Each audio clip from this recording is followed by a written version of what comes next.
Try to sexually harass my grandma, and you might lose a limb. Recently learned about the revenge subreddits, and have been enjoying some of the stories. As I've pondered things, I figured I'd share a few tales myself. This first tale, though, involves my grandmother. So let me start this by saying, yeah, I'm on mobile, and English is my first language, so please be harsh if you see any errors. Also, a short TLDR at the bottom, setting early 60s, medium-sized Midwestern city, local neighborhood bar. The title of this story comes from my grandma's old saying, see, my grandma always carries a switchblade in her purse for protection, and she said if anyone ever tried to attack her, they might get her, but she's gonna take a piece of them, hence her term, I'll take back a nub. Some context about my grandma before we get into story time. My grandma was born in the Deep South back in the 30s. She was one of 4 sisters who I will refer to for the rest of this as the 4 sisters. My family decided to migrate up to a northern Midwest city in the 50s. Just for clarification, my family is African American, so if you know anything about United States history, you would understand why they would want to escape the Deep South during this time period. My grandma was 20-something when she moved north with her husband, my grandfather. The rest of her family, her sisters, mother, and uncle, also moved up north. Because of housing discrimination, my grandparents were forced to live in the black neighborhood.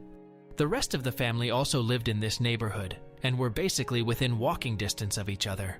The thing to know about the 4 sisters that they were all Spitfires. They are some of the most caring women you can know and were all excellent mothers and grandmothers, but they were not to be trifled or messed with. If you crossed one of that might be your ass.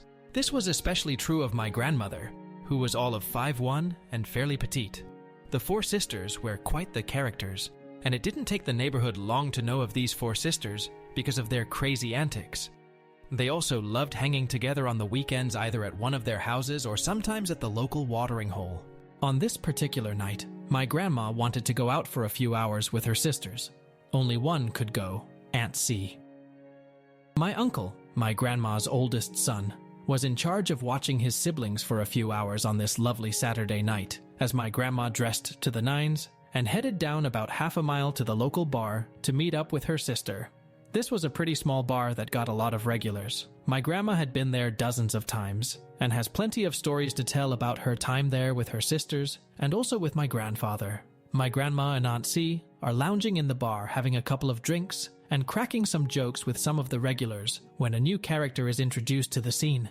This guy's name is Leroy. He was a regular as well. To picture this guy, I want you to think about a guy as skinny as Jimmy Walker and about the height of Kevin Hart.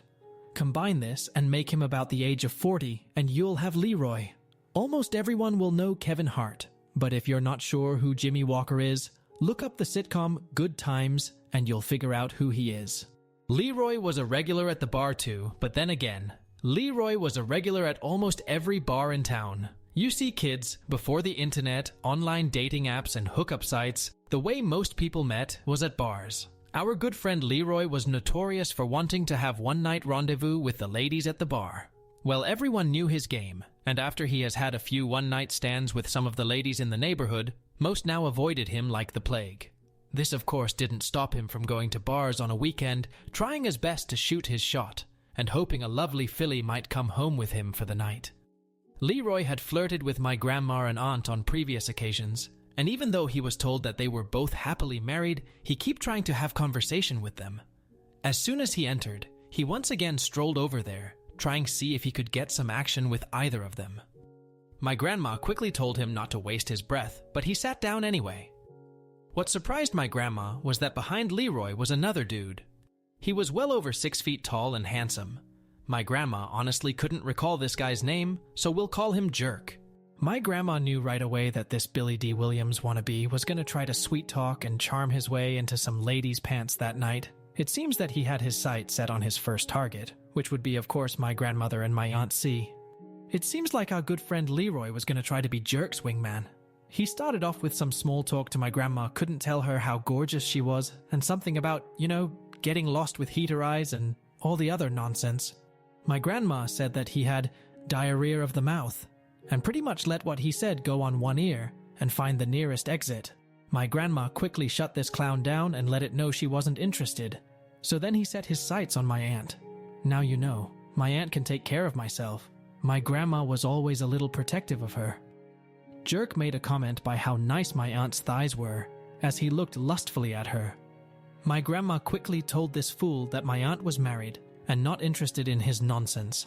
This is where the story changes and revenge comes into place. I'm gonna try to write this dialogue as best as she recalls it. Grandma. She's not interested and she is happy married, Jerk. She can speak for herself. Jerk. Your legs must be tired because you've been running through my mind all night. Yes, this fool used a pickup line. Grandma, are you hard of hearing or something or a little slow? I told you she's married and not interested. Jerk. Bitch, you talk too much. Maybe I'll put what's my pants down your throat. He actually said his D, but not sure if I can use that word. Ladies and gentlemen, this is where shit got real. Yes, everybody else in the bar knew you wouldn't and shouldn't talk to my grandma that way. She didn't play for that nonsense. This is one of those times where you could actually hear a pin drop as everyone got quiet. My grandma exploded with her expected, "What the fuck did you just say?" My grandma was seething with anger, but Jerkface played off as it wasn't a good idea. My Aunt C knew it was about to go down. She grabbed my grandma and started leading to the door. You see, my sister knew what many other people knew, and that is my grandma kept a .38 snub-nose revolver in her purse, and typically kept a very sharp switchblade wrapped up in hers bra. My aunt tried to lead my grandma out of the bar to avoid any more confrontation, but my grandma wasn't having it. As she was being pushed out the door by my aunt and another male customers, my grandma seized a nearby beer glass and flung it towards Jerk. Fortunately, glass didn't hit him, and erupted close to his feet, but it certainly got his attention. This well over 200 LB man jumped out of his chair storms towards my grandma, saying that he will kick her ass. My grandma replies, bringing on, bringing on. She eventually gets fully outside, and he decides to come outside. He's a little apprehensive because a couple of the neighborhood bar dudes had gotten up to see this, and he's afraid they might get involved, you know, since it's unacceptable for a man to hit a woman and all that jazz. The guys said they're not going to do anything and just want to watch. My grandma quickly pulled out the switchblade that she had in her bra, unwrapped it from the paper, and looked him in the eyes and said, "Come on, mother." You would think at this point, any civilized person might be apologizing further for the crude language he used earlier. Or you would think that the guy, seeing that my grandma had heels on, might just walk away, knowing she's probably not gonna chase after them. Do you think this clown chose either option? If you said he chose neither option, you would be correct. Let's give you a prize, son. What a woman with a switchblade bearing down on him, he decides to stand his ground and doubles down by again calling my grandmother a bitch and telling her he's going to beat her ass. He next starts putting up his fist. It's ready to go to town. No worries, no one says my grandma has to fight fair. You see, what this clown forgot about was my aunt. While Jerk has his fists up ready start striking like he is Mike Tyson, my aunt has conveniently took off one of her high heel shoes. She uses the heel to bash him right in the shoulder blades. Of course, this staggers our young Jerk. As he turns looking at my aunt screaming obscenities, it gave my grandma time to come and slice this fool right in the side. As our young Jerk howls in pain, my grandma says to him, "Maybe I should slice something else off." The Jerk staggered sideways looking at least two infuriated women, one with her high heels still in her hand, and the other with a switchblade with the sight of his blood on it. Don't worry, he wasn't too badly hurt as she sliced him, but didn't stab him. By this time, a few other people are stepping in and are trying to calm the situation down, and Jerk left the scene. The aftermath. My grandmother heard from others that the Jerk went to the hospital and got treatment for getting sliced on the side. This was the 60s, so no cops were called, and if they had been called, they probably would PF been really slow getting to the scene. No idea what he told the hospital staff and doctors, but regardless heard, he got patched up and was no worse to wear. Rumor has it that he ended up moving to Chicago a few months later. He never tried to get revenge on my grandma for this, so there's that. My grandma says she wasn't gonna tell my grandfather about what happened. He was a over-the-road trucker and was out of town when this event happened, but you know how things quickly go through the grapevine. He of course scolded her for this, but she just gave him a wicked smile and said that the asshole deserved it and that he came at her, so it was self-defense anyway. Not sure that's exactly entirely true, but that's what she's sticking with. My grandma continued going to that bar every once in a while, and was a bit of a legend.